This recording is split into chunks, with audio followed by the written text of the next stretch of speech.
자, 오늘은 우리 소설 할게요. 소설.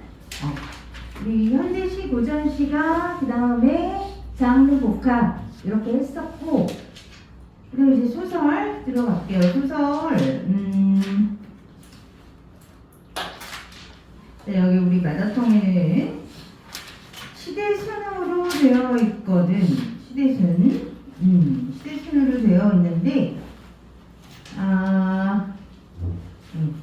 뭐 꼭 순서대로 질문 나가진 않겠지만, 일단은 오늘은 시대순 첫 작품 96, 97 이태준의 고향 볼게요.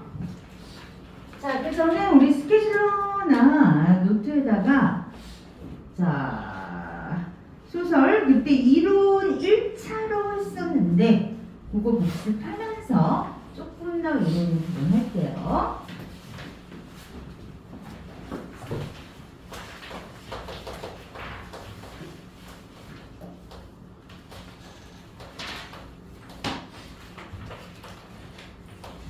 네. 자, 소설은 소설 독해의 핵심은 뭐라 그랬죠 그때? 소설 독해의 핵심. 우리가 소설을 독해해야 될 거 아니에요. 비문학처럼 그냥 명시적으로 나와 있는 텍스트를 있는 그대로 우리가 분석하는 것이 아니라 이 소설이라는 구조를 보면서 작가가 말하고자 하는 것이 무엇이겠구나 라고 독해, 감상을 해야 되죠. 그렇죠? 소설은 구조가 시나리오나 스필과는 또 다르잖아요. 스토리로 되어 있잖아요. 스토리. 그렇죠? 작은 이야기, 스토리로 되어 있단 말이야. 작은 이야기. 여기서 있을 법한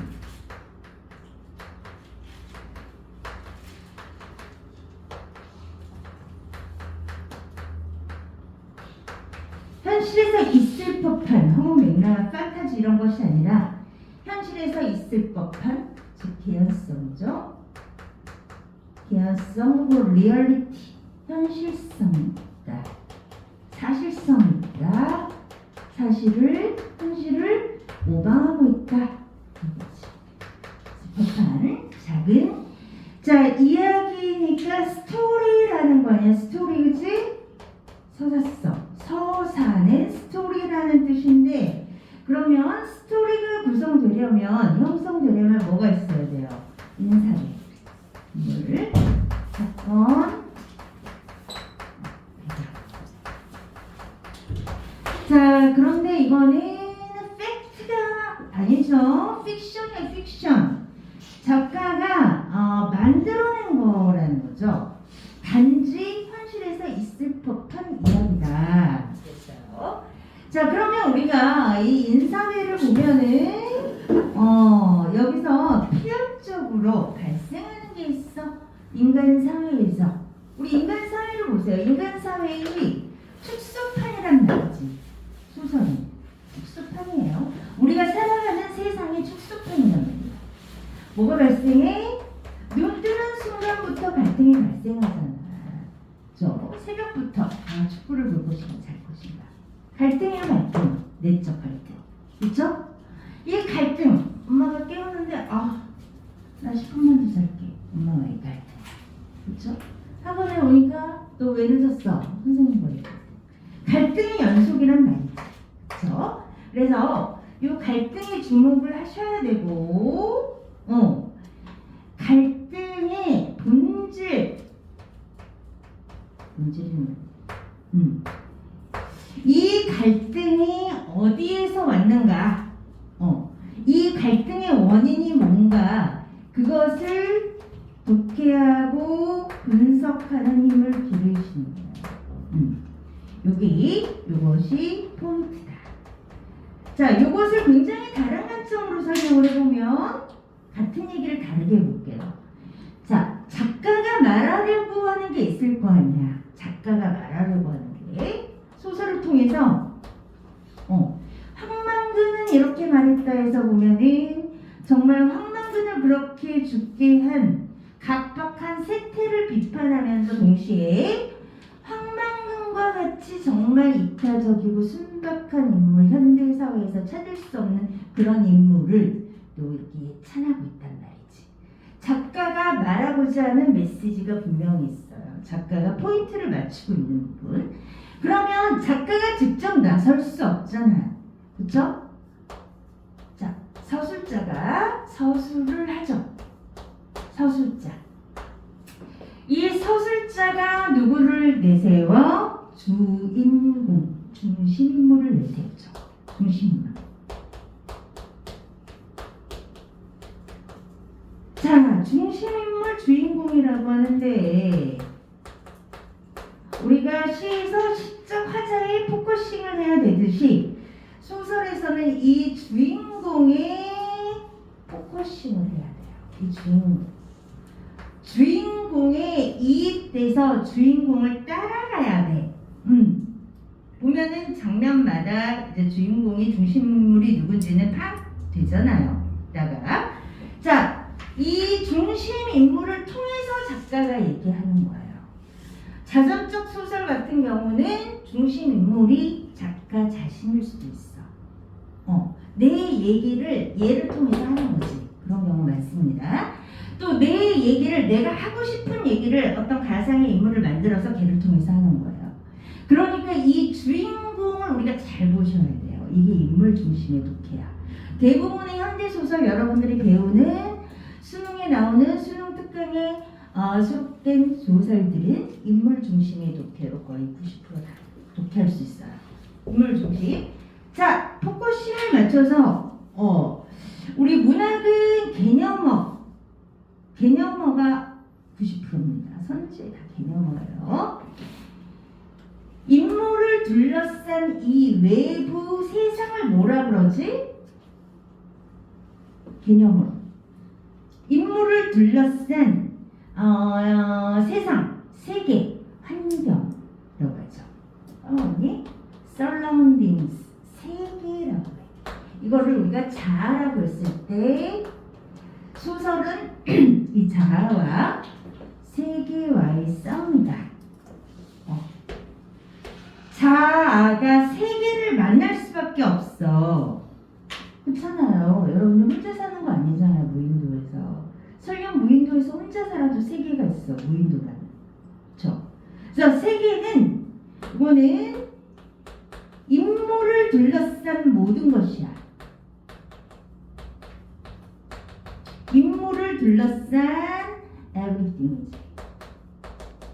그것이 다른 인물이든 공간적인 배경이든 시간적인 배경이든 사회적인 배경이든 시대적인 배경이든 자, 모든 이 인물 제외한 모든 것을 세계라고 해요. 그래서 우리가 소설을 얘기할 때 자아와 세계와의 대결이다 이렇게 얘기를 해요. 왜 대결이냐? 자, 이 세계에 부딪혀서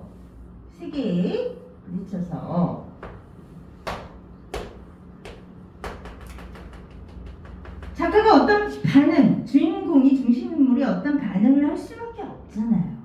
그쵸? 여기서 이 세계에 부딪혀서 그 세계를 뭐 극복하려고 노력을 한다든지 이 세계와 조화를 이루려고 한다든지 끊임없이 자아는 세계와 갈등을 하게 되어 있는 거지. 갈등 관계에 있어. 갈등 관계. 그때 자 어떻게 대처하는지 대처. 이 중심 인물의 대처. 즉 다른 말로 반응. 태도. 요게 바로 우리 작가가 말하고자 하는 포인트 주제란 말이에요. 그러면 솔직히 이제 수능으로 갑시다. 우리가 이제 수능으로 간다 치면은 수능장에서는 이 중심 인물의 대처를 근데 왜 이렇게 덥지? 덥지 않니? 그런데 내가 껐다가 추워지면 수능장에서는 좀 대처를 금방 찾기 물론 장면별로는 우리가 간단히 요약하면서 찾을 수는 있죠. 그런데 don't worry. 자, 수능에서는 어떻게 한다? 작품에 대한 해설이 나와 있어요. 분명히 독해 포인트를 이미 제시해줘. 여기도 볼게요. 여기도 보면 97페이지 4번 봐봐. 감상의 적절성 보기 박스. 1931년에 발표된 구약은, 자 우리 볼까? 31년은 일제강점기였네. 그치? 일제강점말. 귀향 모티브, 귀향 모티프가 뭐냐면 고향으로 돌아가는 구조로 되어 있는 거야. 고향 사람들과 고국산천이라는 물리적 실체로서의 고향과 민족 공동체라는 정신적 의미의 고향을 형상화하였다. 여기서 말하는 고향의 의미 두 가지. 귀향 모티프이고, 자, 주인공이 고향으로 돌아가는 서사구나. 1차로 알 수 있어. 그 고향은 물리적인 공간이야. 우리 고향 사람들이, 동네 사람들이 있는 세준이도 있고, 현우도 있고, 주원이도 있고, 강배동이야. 물리적인 공간. 하나는 공동체. 여기서는 일제강점기였잖아. 하나는 민족 공동체라는 정신적 의미의 고향을 형상화하였다. 그러면 여기서 딱 포인트가 나와요. 이게 독해 포인트야. 거의 다 나왔어. 뭐냐면 여기서는 뭐지? 자, 요걸 가지고 이제 독해를 하는 건데 귀향 고향으로 돌아간다는 얘기였잖아. 그럼 이 주인공이 중심 인물이 지금 어디에 있느냐면 타관에 있는 거예요. 그래서 고향으로 돌아가고 있는 길 여기에서 일어난 일이다라는 얘기고, 이 고향이 뭐 조선이겠지. 자, 그러면은 이 당시에 1930년대에 조선에 벗어나서 이제 일본이라든지 간도라든지 만주라든지 연해주라든지 이런 데로 조선인들이 많이 쫓겨 있었겠죠. 그쵸? 자, 그래서 고향으로 돌아오는 이런 구조인데, 서사인데, 요 고향이 두 가지 의미라는 거야. 하나는 물리적인 실체. 조선이라는 나라가 물리적으로 존재하고 있었잖아요. 그죠? 아니, 난민들 보면 가고 싶어도 갈 수 있는 고향이 없잖아. 우리는 그건 아니었어. 고향이 있었어. 고향 사람들이 있는 물리적인 실체로서의 공간이 있었다고. 조선이라는 땅, 한반도가 있었어. 두 번째는 뭐냐면 이건 정서적인 의미야. 이제 추상적인 거지. 우리의 민족 공동체, 한민족 공동체. 나는 물리적인 게 아니라 정서적인 의미로서의 고향을 형상화라고 했죠. 개념어. 자, 이미지를 만들어낸다, 스타일링한다라는 뜻이죠. 형태가 있는 것으로 만든다. 형상화라는 개념을 잘 알아두시고, 자, 고향을 이렇게 형상화했다. 이 구조야. 머릿속에 써놓고. 그 다음에 두 번째 포인트 보니까 이를 위해 작가는 귀향의 동기가 대립되는 지식인과 물리적 실체로서의 고향을 그리워하는 노동자를 등장시킨다. 여기서 주인공이 중심인물이 있는데, 중심인물과 함께 동행하는 사람이 두 사람이 있어요. 하나는 지식인이고, 이걸 구조화하는 거야. 난 노동자였어. 노동자. 자, 그런데 여기서 보면 지식인을 지사형과 속물형으로 나누고, 지사형은 개인의 아이보다도 조국을 우선시하는 인물로, 속물형은 개인의 신뢰를 쫓는 자신의 행위를 조국을 위한 것으로 포장하는 세속적 인물로 그립니다. 그래서 지식인이 있었는데, 이 지식인은 두 가지 스타일이 있었어. 지사형하고 속물형. 자, 이 당시에 지사형들은 독립운동을 했겠죠. 있죠. 최소한 독립운동에 관심을 갖고 있었어. 최소한 괴로워했어. 독립운동을 못해도. 고뇌했다고. 윤동주처럼. 그런데 송문영은 뭐지? 이광수, 김동인, 모윤수 뭐 많죠? 서정주 이런 애들은 앞장서서 젊은 애들이 친일파가 됐지. 강자한테 찰싹 달라붙어서 조선 청년들을 선동해서 전쟁터로 내보냈죠. 그리고 자기들은 자비를 받고 돈을 받고 권력을 받고 지위를 받았잖아. 그럼 송문영 지식인과 지사형, 독립지사형 지식인으로 두 부류를 나눌 수가 있다. 자, 그러면 빨리빨리 읽어야 되잖아요. 우리 수능에서는. 그렇더라도 아무리 빨리 읽어도 정말 키워드는 놓치지 말아야 돼. 여기서 뭐냐면 귀향, 고향에 대한 고향의 이미지, 형상화된 고향의 두 가지 이미지. 이걸 묻는 문제가 나오겠다. 이제 빠른 사람들은, 훈련을 많이 한 사람들은 눈치를 채죠. 그리고 이런 지식인이 뭐 얍삽한 애가 있거나 아니면 정말로 나라를 생각하는 구국지사가 나오거나 어떤 얍삽한 애가 나오겠구나. 어쨌든 큰 틀은 타양에서, 일본에서, 만주에서 등등 조선으로 돌아가는 길에서 겪는 일이구나 라는 두께 포인트를 준단 말이에요.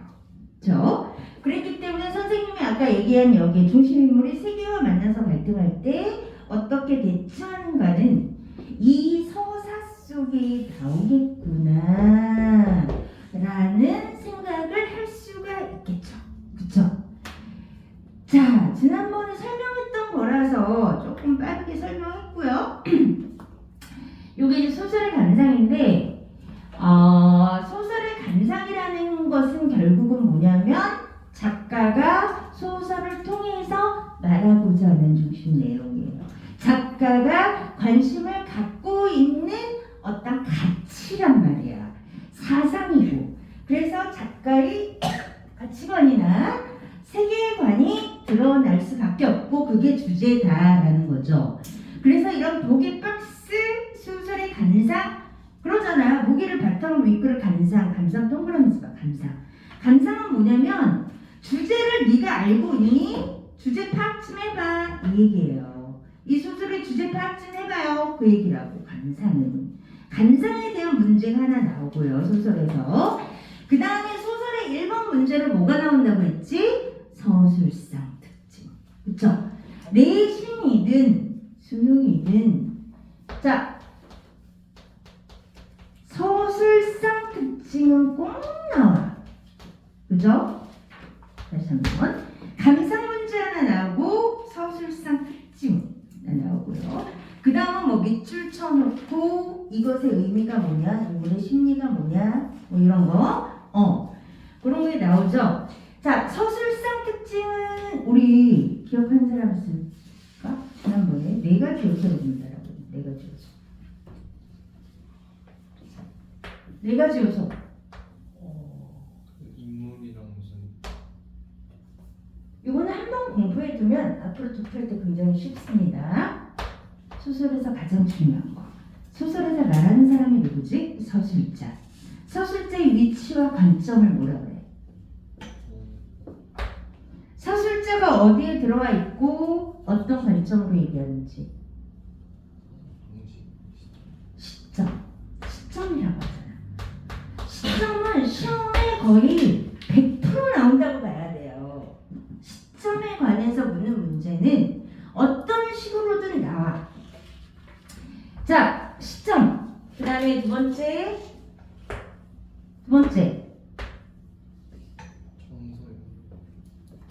정서 앞에 있고 구성. 이거는 이제 요소야. 서술상 특징을 이해하기 위한 요소. 구성. 어떤 식으로 구성되어 있나.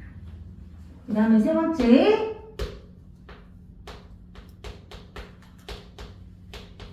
장면 제시. 자, 네 번째. 묘사. 이것이 서술상 특징을 이루는 주요 요소예요. 그래서 여러분들이 서술상 특징 소설을 읽을 때 보면서 요 네 가지 요소, 네 가지 포인트를 잘 보면서 독해하시면 도움이 많이 됩니다. 시점은 지난 시간 했지? 아니?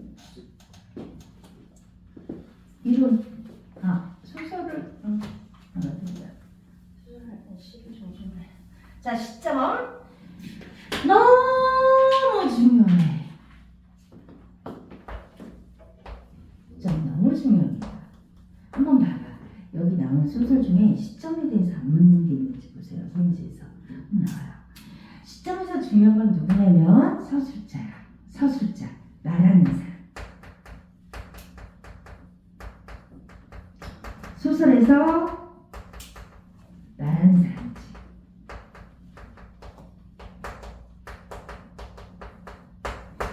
자, 시점은 가져와서 얘기할게. 일단 소설이 있어.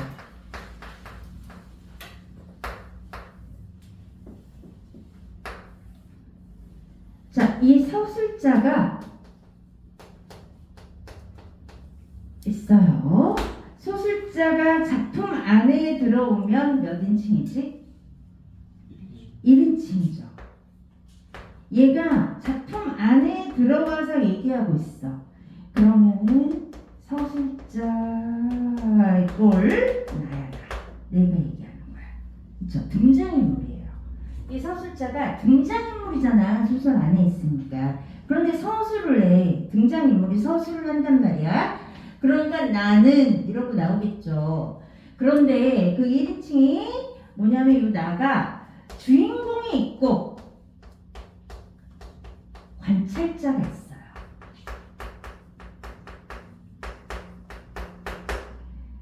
자, 내가 내 얘기를 하는 거는 뭐냐면 1인칭 주인공 시점이지? 내가 내 얘기를 하는 거야. 그러면 1인칭 주인공 시점의 특징이 있어요. 내가 내 얘기를 하다 보니까 이 시점은 주인공의 내면이 굉장히 잘 드러나. 주인공의 내면이 모든 시점 중에서 가장 효과적으로 드러나요.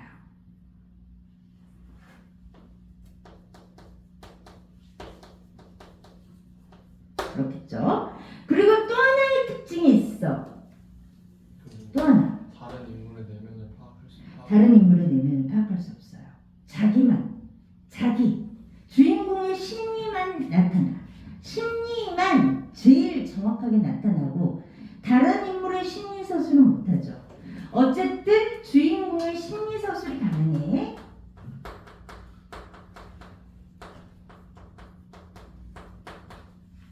타인물은 불가능해.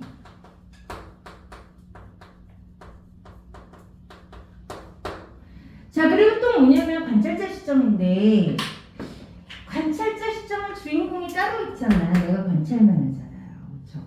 내가 관찰만 하니까 자, 이것은 주인공의 심리 서술이 불가능하죠.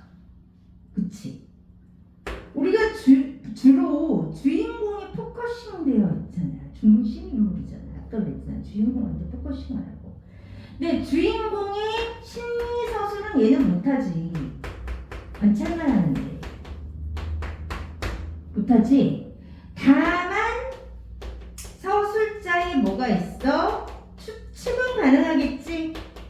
추측이나 해석은 가능하겠죠. 그쵸? 그리고 주로 주인공을 관찰하다 보니까 주인공의 대화나 행동 중심의 서술이 되겠죠.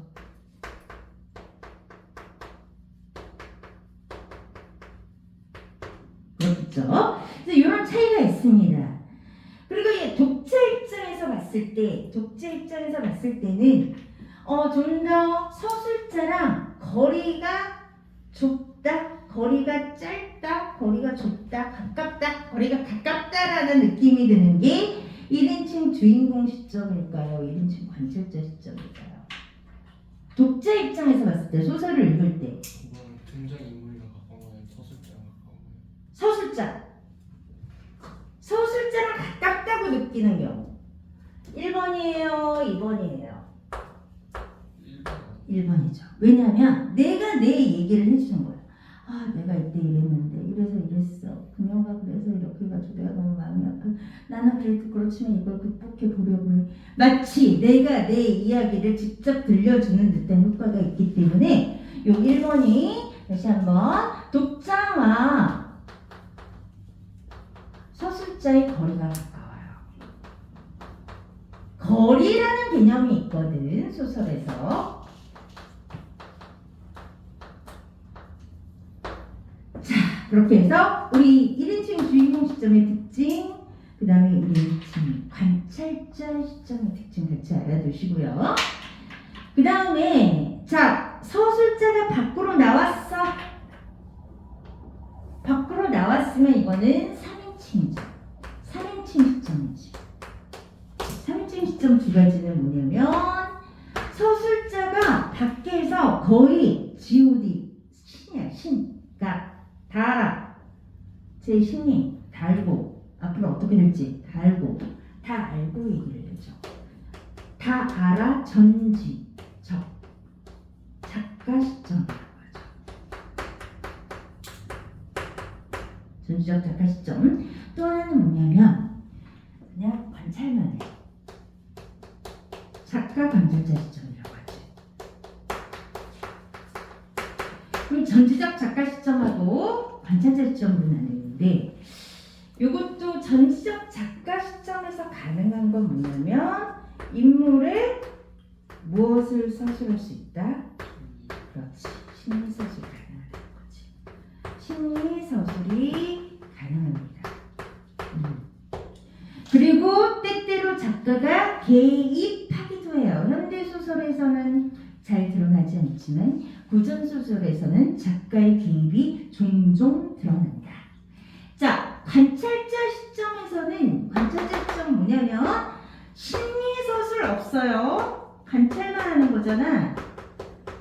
심리서술은 불가능해. 관찰자 시점은 관찰만 하는 거야. 그러면 주로 뭘 관찰하니?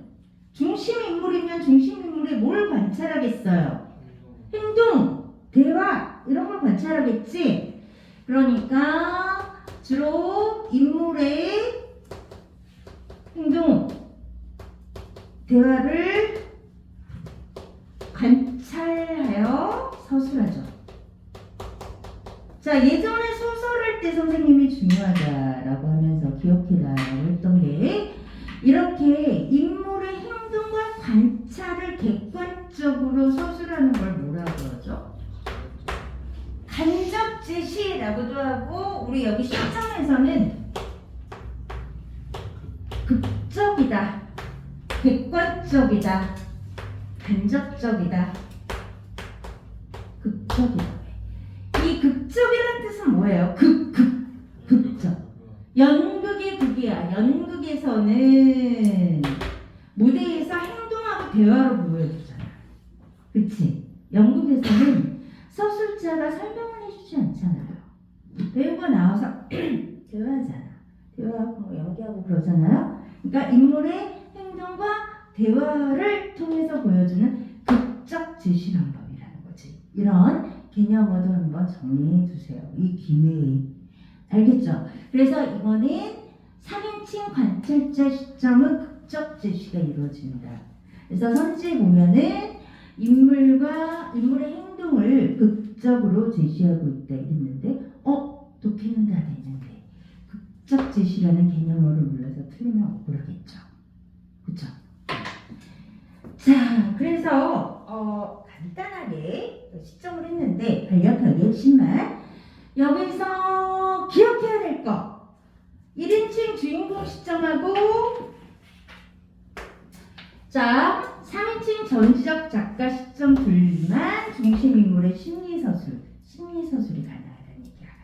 관찰자 시점은 자 관찰자라는 것 때문에 심리서술은 할 수 없다 라는 거죠. 네, 그게 첫 번째 우리 시점에 대한 얘기였어. 그치? 서술자의 위치 안에 들어와 있느냐 밖에 나와 있느냐 와 어떻게 바라보고 있느냐 다 알고 바라보느냐 관찰 관찰하거든요. 관적 사조자. 자, 기본부터 기본 이론부터. 자, 우리가 이제 여러분들 1년 후면은 고3 돼서 뭐 이제 여러 강의를 또 들을 고3은 뭐 전문 수능 강의 이런 거 들을 때 일단 뭐 인강을 들을 수도 있겠죠. 아니면 뭐 현강을 들을 수도 있겠죠. 등등등 할 때 우리 강사님들이 이 기본적인 베이스는 학생들이 알고 있다고 생각하고 강의를 하세요. 기본을 쌓는 단계인 거지.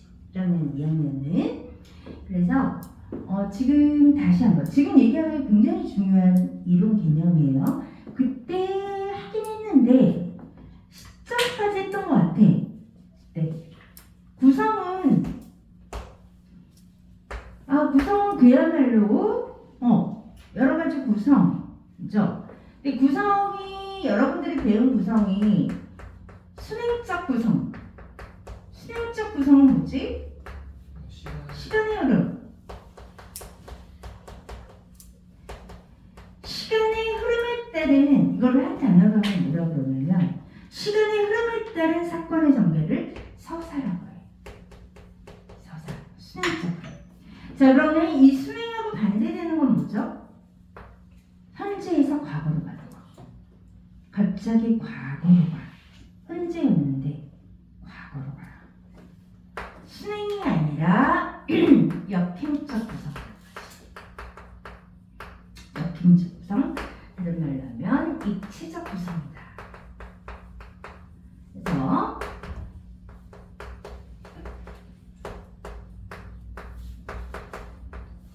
현재에서 이제 과거로 가는 그런 구성이지. 시간성에 따라서. 그렇죠? 그 다음에 우리 지난번에 구운동하면서 배운 거 있잖아. 이야기 속에 이야기가 들어있는 거 무슨 구성이라고? 액자식 구성이라고. 액자식 구성은 이야기 속의 이야기 속의 이야기 겉에 싸고 있는 이야기가 뭐야? 외화. 안에 있는 이야기 내화. 오케이. 자, 그래서 액자식 구성은 그러면 항상 이야기가 두 개의 이야기가 나온단 말이에요. 외화에서 이야기를 막 읽고 있는데 갑자기 인사의 시점이 다 바뀌어버려. 새로운 이야기가 나와. 그럼 여러분들이 어떻게 생각해야 돼? 액자네? 액자네 편안하게 읽으시면 돼요. 이 안에 내용.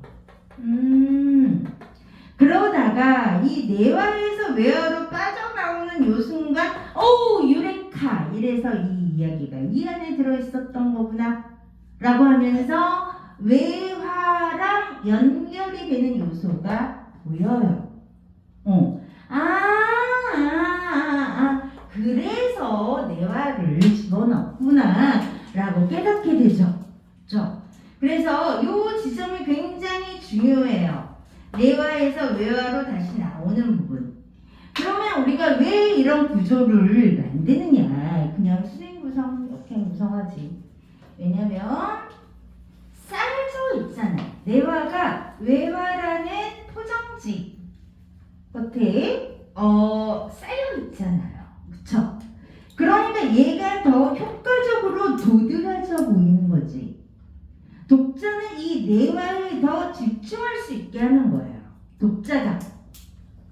그냥 얘기가 흘러갔다면 집중도가 상대적으로 여기가 더 높아지지 않아. 근데 읽다가 이게 뭐지? 새로운 내용이네? 이게 왜 여기 있지? 거기에 더 몰입하게 되고 집중하게 된다고. 그래서 전체 구조에서 이 안에 있는 내용이 하는 역할을 잘 찾을 수 있다라는 얘기죠. 여기에 더 몰입하고 집중합니다. 액자식 구성의 특징. 자, 우리가 배운 액자식 구성 뭐가 있었어? 지난번에 한 거. 지난번에 고전소설 하나 하면서 요게 꿈이야. 꿈. 현실이고 현실, 꿈, 현실.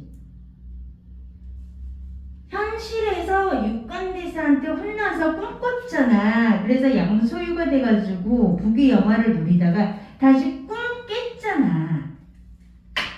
와, 이렇게 완벽하게 리셋이 된다고? 목유록 소설인데 무슨 구조라고 해요 이걸? 이거 1학기 시험범이에요. 우리 다 한문 구조. 한문 구조라고 했지. 예. 현실, 꿈,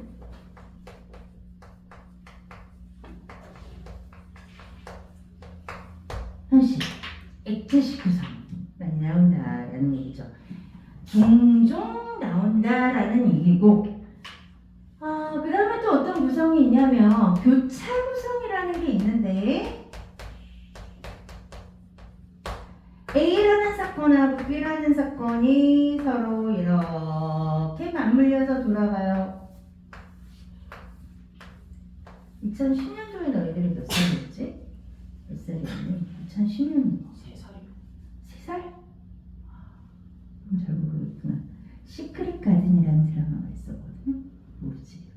혹시? 시크릿 가든에 현빈 커플이 하나 나오고, 그 다음에 알아? 시크릿 가든? 어떻게 알지? 그만 모르니까. 그러니까 유튜브 드라마 그만 보세요.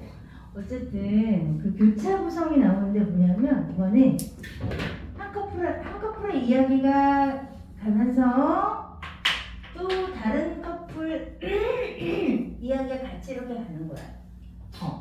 손가락을 껴줘서 교차로 가는 거죠. 그러니까 사건 A, 사건 B가 서로 이렇게 교차하면서 진행하는. 얘 얘기해주다가 얘 얘기해주고, 얘 얘기해주다가 얘 얘기해주고 그런 거 있죠. 얘는 얘대로 진행되고, 얘는 얘대로 진행되고 그런 걸 우리가 교차 구성이다. 이렇게 얘기를 해요. 자, 그러면은 뭐 기본적인 구성의 종류 있고요. 그 다음에 이건 너무너무 독해할 때 너무너무 중요해요. 장면 너무 중요한데, 이거는 선생님이 소설 설명하면서 여러분들한테 매우 중요하다 하면서 했던 거예요. 우리 소설을 보면은 텍스트가 있어요. 텍스트가 있으면 거의 대부분의 소설이, 예를 들어서 여기 앞부분에 어쩌고저쩌고 전략 나와 있고 한 덩어리 장면이 있어요. 그 다음에 중략 어쩌고저쩌고 나와 있죠. 그 다음에 뭐 한 덩어리 혹은 두 덩어리로 끊어져 있고 이제 문제 시작된다는 거예요. 그렇죠? 자, 그러면 여러분들이 도표를 어떻게 하시는지 모르겠지만 비문학하고 똑같아. 끊어줘야 돼. 그런데 친절하게도 끊어줘. 알아서. 뭐냐면 여기에서 중략 전에 한번 끊어주고 중략 후에, 그러니까 최소한 하나, 둘에서 셋 정도는 자기가 끊어야 돼. 봐가지고 사건이 전환된다, 새로운 인물이 등장한다, 공간이 완전히 변하기 시작한다, 뭐 이런 거 있죠. 흐름이 바뀔 때 그때 이제 하나 끊어줘. 그래서 장면을 1, 2, 3 정도로 나누는 게 좋죠. 여기에 끼어있는 중략 중요해요. 어떤 애들이 중략은 안 읽어 이러고 가는데, 중략이 되게 중요한 포인트, 이 장면을 독해할 때 포인트가 들어있을 수 있기 때문에 중략도 놓치면 안 돼요. 그럼 잘 보시면 장면 제시라고 있잖아. 우리가 이게 독해의 실전 독해의 핵심인데 장면 독해예요. 이 장면을 독해하는 거지. 그쵸? 결국은 우리 이론을 막 여러 가지 배웠단 말이에요. 시점도 배우고 뭐도 배우고 뭐도 갈등도 배우고 인물도 배우고 뭐도 다 배웠어. 배웠는데 막상 소설을 딱 읽기 시작하는데 막막해요. 그죠? 그럼 여기서 뭐냐? 자, 인물을 찾아야 되죠. 항상 백투더 중심 인물, 주인공으로 돌아가서 인물을 찾았어. 쭉 독해를 해요. 인물 중심으로. 그런데 이 장면이 제시되는 방법이 두 가지가 있어요. 그게 하나는 뭐냐면 장면 제시법이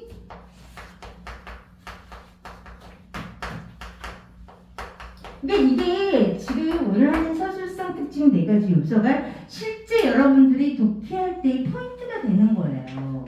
이 방법을 적용하시는 거예요. 장면 제시는 크게 2가지가 그야말로 장면 제시인데 뭔 말이냐. 우리가 특정한 장면에는 반드시 뭐가 나오니? 배경이 나오지. 공간적 배경이 나와, 시간적 배경이 나와, 그리고 인물이 나오고 맥락이 나와. 앞뒤 맥락. 이거는 귀향이니까 고향을 떠나 고향으로 돌아가고 있는 그 맥락에서 해석을 하겠죠. 그렇죠? 그러면 이 장면에서는 이 인물들이 나오는데 행동과 대화로 사건이 전개가 돼요. 그렇죠? 행동과 대화. 막 뭐 했다, 뭐 말을 주고받아 해. 그런 장면이 나온단 말이야. 이게 장면 제시야. 그럼 그때도 얘기했지만 장면 제시는 서술의 속도가 빨라, 느려? 느리지.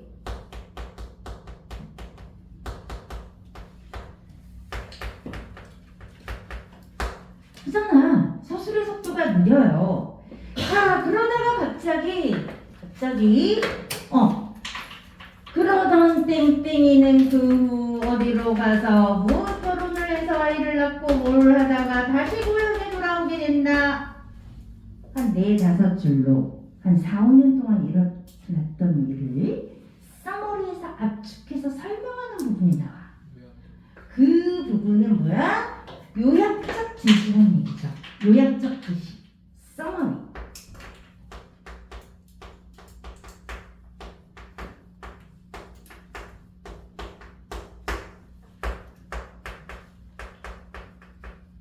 특정 기간에 있었던 일을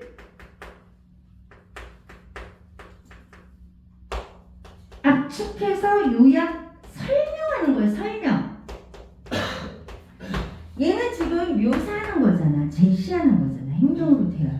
얘는 서술자가 친절하게 설명해 주는 거. 그래서 가서 있는데 망해서 자, 그러면은 얘는 서술 속도가 어때? 장면 제시에 비해서는 엄청 빠르겠죠.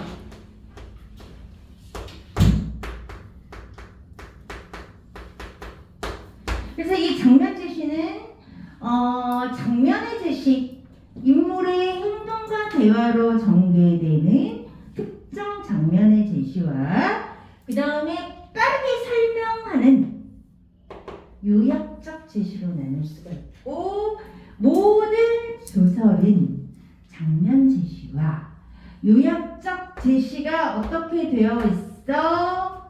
짬뽕되어 있어요. 장면 제시 나오다가 요약적 제시, 장면 제시 나오다가 요약적 제시, 이렇게 되어 있죠. 그러니까 우리가 장면 제시 끊고 요약적 제시 끊고 끊어줄 때, 그쵸? 덩어리로 끊어서 독해를 하는 게 굉장히 중요합니다. 비문학 독해랑 똑같아요.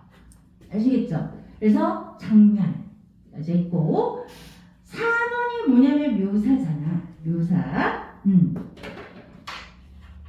묘사는 서사는 시간성이 있는 거고 묘사는 시간성이 없는 거죠. 그냥 자세하게 디스크립션 하는 거야. 자세하게 그 부분을 표현하고 있어, 작가가. 그치? 그럼 보면 자세하면 자세할수록, 묘사를 자세하게 하고 있을수록 거기에 뭔가 작가가 말하고자 하는 게 담겨 있는 거예요. 중요한 게. 그래서 소설에서 묘사가 된 부분도 잘 보셔야 돼요. 배경 묘사가 굉장히 디테일하게 되어 있다. 길어지고 있다. 그럼 거기에 뭔가가 있는 거야. 여기에 뭔가가 있다. 배경 묘사. 또 어떤 인물에 대해서 외양 묘사를 굉장히 디테일하고 묘사가 길어지고 있어. 이 인물이 뭐가 있다. 뭔가 말하고자 한다. 좀 더 집중해야 되는 거죠. 그 묘사에. 그래서 이 묘사라는 것이 뭐 배경 묘사, 그 다음에 외양 묘사, 인물의 묘사. 네, 우리가 요 작가가 묘사한 대상이 뭔가 있다, 중요하다, 이렇게 보시면 돼요. 예를 들면 정말 이 묘사가 돋보인 소설이 있는데 이상의 날개라는 소설을 읽어본 사람. 그 날개에 보면 첫 부분에 1인칭 주인공 시점이죠. 나가 방이 있어. 공간적인 배경을 묘사해요. 날개에서 자기가 살고 있는 방, 공간적인 배경을 묘사하는 부분이 굉장히 많은 양을 할애해. 공간적인 배경? 이거 뭔가 있는 건데, 뭔가 말하려고 하는 건데, 이게 아내랑 한 방을 쓰는 한 방을 쓰는 게 아니야. 보면은 방이 나눠져 있어. 방이 요 가운데가 미닫이문 같은 걸로 이렇게 나눠져 있고, 요 방을 나눈 거지. 그래서 윗방은 나의 방이야. 아랫방은 아내가.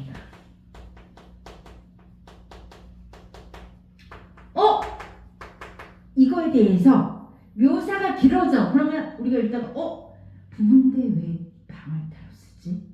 갈라놓고 쓰지? 뭔가 이상하다. 이렇게 되죠. 그리고 나의 방은 심지어 어두워. 아내의 방은 창이 있어서 해가 들어와서 찡 밝아. 이런 대립구조, 공간의 대립. 뭔가 이상한데? 대립은 강조라고 배웠잖아. 이건 뭔가 공간이 이상하다. 공간을 통해서 뭔가 상징적으로 말하려는 게 있다. 라고 우리가 생각해 볼 수 있다는 거죠.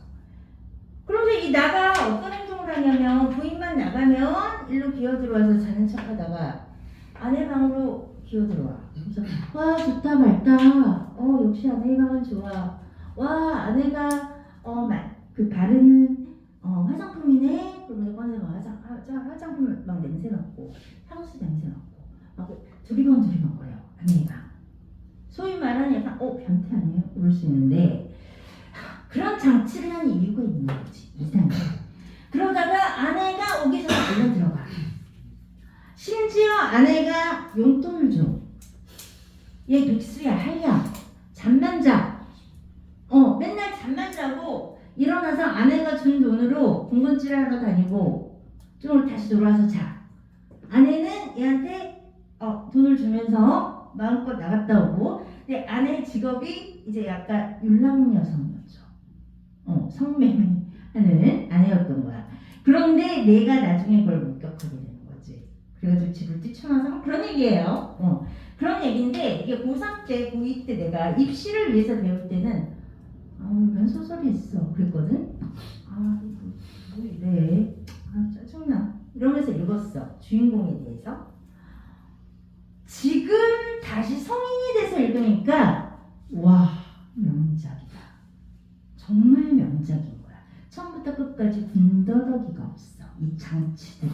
그리고 나중에 날자 나라나 부작분하고 주인공이 날개짓하는 그 장면은 정말 눈물이 날 정도로 감동적이야. 얘가 지금 너무 무기력한 상태잖아. 뭘 보여주는 걸까? 이 방의 공간적 배경의 묘사는 바로 정신분열 상태를 보여주는 거예요. 정신분열 상태. 지식인의 정신분열 상태. 어둡지, 무기력하지, 아무것도 하고 싶지 않지, 아내의 기생해서 살지. 이건 뭐냐면 일제강점기 지식인의 정신 상태, 이상의 정신 상태인 거야. 무기력증. 목표가 없잖아. 그 당시에 일제강점기에 무슨 나라가 망했는데 무슨 꿈과 희망과 목표가 있었겠어. 지식인이 자기가 나가야 할 방향조차도 잡지를 못하고 있었겠죠. 그쵸? 그러니까 이게 자기 뇌 상태야. 그런데 또 하나 이 브라이트한 이 공간은 뭐냐? 나는 원래 이런 인간이 아니었거든. 나는 굉장히 주체적이고 의지적이고 그런 인간이었어 나는. 근데 지금의 나는 이렇게 된 거지. 현실에서 그 이상의 정신세계, 분열된 정신세계를 공간적 배경 묘사로 보여주고 있는 거예요. 이거를 그냥 대학을 가기 위해서 공부하면서 외운 거랑 나중에 어른이 돼서 성인이 돼서 이걸 진짜 읽어봤을 때의 감동은 완전히 다른 것이었어요. 근데 여러분들이 지금은 대학을 가야 되니까 여러 작품을 배우지만 나중에 굉장히 다르게 느껴지는 작품들이 올 거야. 성인이 되고 나서 너무 훌륭한 작품이야. 그래서 얘가 가출했잖아. 나중에 맨날 부인한테 이러다가 딱 방이 문이 하나잖아. 원래 방이 하나니까 이렇게 들어왔는데 현장을 목격한 거죠. 보지 말아야 할 것을 본 거야. 얘가 아무리 지금 비읍시옷 같고 아내한테 기생해서 살고 있는 무기력한 하나의 인간이지만 할경이고 백수고 그렇지만 그걸 보고 나서도 부인을 용서하면 그건 진짜 그건 아니잖아. 그치? 갑자기 뛰쳐나온 거지. 뛰쳐나온 거예요. 뛰쳐나와서 이때부터 얘가 살짝 중간중간에 이제 걱정을 해. 걱정을 해. 그래도 아내가 그럴 리가 없어. 아니야, 이건 아니야. 막 이러면서 그 과정들이 나와요. 근데 아내가 맨날 주던 아달린 그 약이 뭐였지? 아스피린인 줄 알았더니 알고 보니까 수면제였네. 나를 죽이려고 했던 거야. 퍼즐 조각이 하나씩 맞춰주는 거지. 그래서 얘가 어디로 올라가냐면 지금 광화문에 있는 신세계 백화점, 미쓰비시 백화점이라고 하죠. 그때는 경성. 그때는 그게 거의 문명의 상징이었어. 조선에. 거기 꼭대기로 올라가지. 거기 꼭대기로 올라갔는데 거기 꼭대기에서 내려다 보니까 사람들 아마 그때 그냥 자살하려고 올라갔나?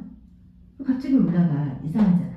근데 그 어떤 인과적인 힌트도 나와 있지 않아요. 의식의 흐름 기법으로 서술되어 있거든. 그래서 얘가 갑자기 옥상에서 딱 보니까 사람들이 너무 흐느적거리면서 살아. 사람들이 회색 도시에 사람들이 자기랑 비슷해. 무기력한 상태야. 그러더니 얘가 다시 내려와서 거리 그 사람들 숲으로 가면서 그 무기력한 사람들 숲으로 가면서 12시 요즘은 12시 정오에 사이렌 안 울리죠. 이때는 라떼는 아니죠. 30년 되니까 라떼는 아니죠. 이때는 12시 하면 에잉 그러면서 사이렌이 울리고 밤 12시에도 에잉 이러면서 사이렌이 울렸어. 사이렌이 울리면서 얘가 갑자기 날자 날아나 보자꾸나 이러면서 끝나버려요. 소설이. 그런데 갑자기 날개가 돋는 듯이 겨드랑이를 보니까 과거에 예전에 날개가 돋았던 자국이 있는 거야. 거기서 이 사람은 원래 이렇게 무기력한 인간이 아니라 주체적인 현실에서 주체적인 하나의 인간이었었는데 지금 이런 식으로 정신이 분열되어 있었던 거죠. 그래서 다시 주체적인 자아를 회복해가는 과정을 그린 거예요. 의식의 흐름 기법으로 거기에서 이상의 날개에서 보면은 이런 공간적 배경의 묘사 그리고 이상과 그 주인공과 주인공 아내의 행동 묘사 외형 묘사 이런 걸 통해서 주제를 잘 형상화하고 있는 작품 중에 하나가 이상의 날개란 말이에요.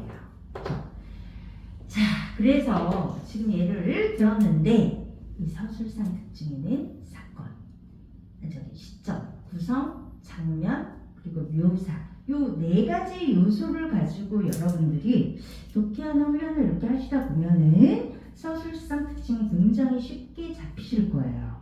아시겠죠? 그리고 장면 끊어서 독해하기. 먼저 조금밖에 어쨌든 오늘 97페이지에 일단 이태준의 고양이라는 소설이 있어요. 이게 개혁에서 광복 이전 소설이라고 했죠.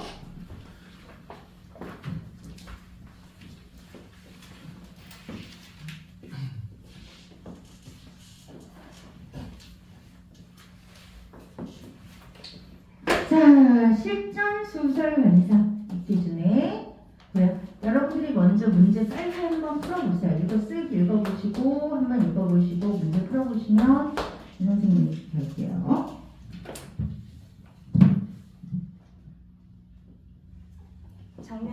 있는 거 해보세요.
자, 보시면 어차피 점심시간이라서 앞에 짧은 장면 쪼개서 그거까지는 할게요.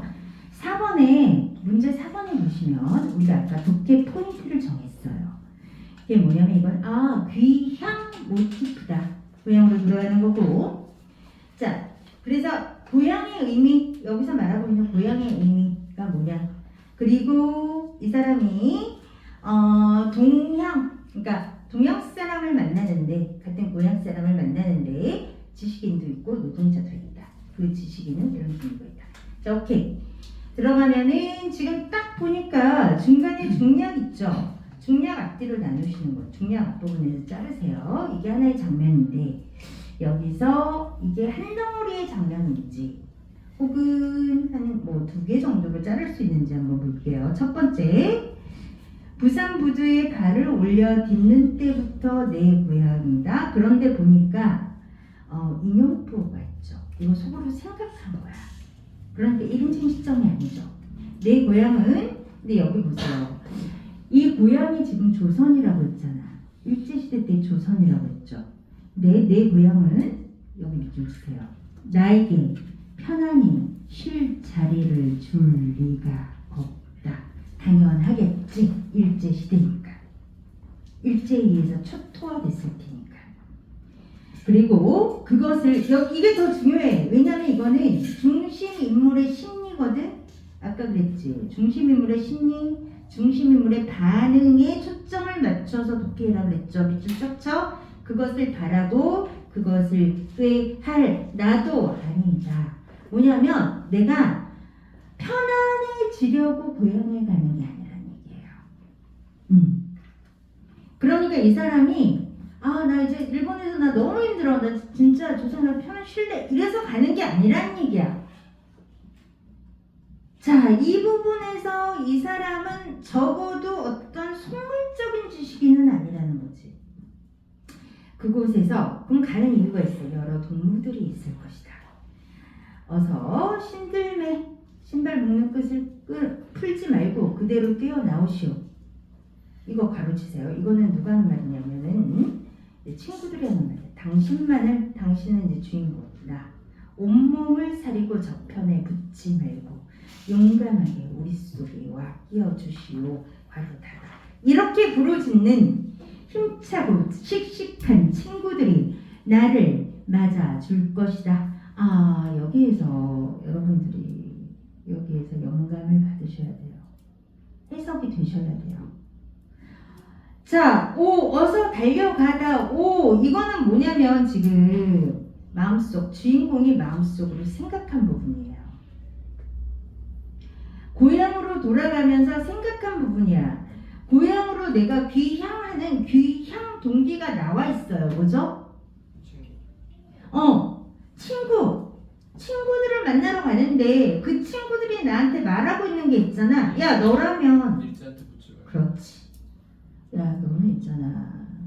혜준아, 넌 그런 애가 아니었잖아. 너 아무리 똑똑해서 동경대 갔지만 너는 일자한테 붙지 말고 우리랑 국수시대 학원에서 친하게 지냈던 것처럼 우리 품으로 돌아와. 이런 거란 말이지. 네가 일제에서 지금 장학금 받고 일본에서 너한테 엘리트로 지금 너를 한국 식민의 브레인으로 키우고 있는데 야, 넌 그러지 마. 넌 우리한테 돌아와. 우리 속에 와 끼어주시오. 조선 속에. 그러면 이렇게 맞아줄 것이다 라고 예측했잖아요. 잘 봐. 이런 예측을 했다라는 것은 이게 바로 주인공의 마음이란 얘기예요. 주인공의 마음이란 얘기야. 이게 친구들이 실제로 그렇게 얘기한 게 아니라 내 마음이 나는 일본에 협력해서는 안 돼. 나는 어린 시절 나를 믿어주는 우리 친구들 그 품으로 가야 돼 라는 거죠. 그러면 아까 보기에서 말한 지식인의 어떤 유형에 해당해요? 지사형, 속물형은 아니라는 얘기야. 어서 달려가다. 여기서 이제 가닥이 잡히죠.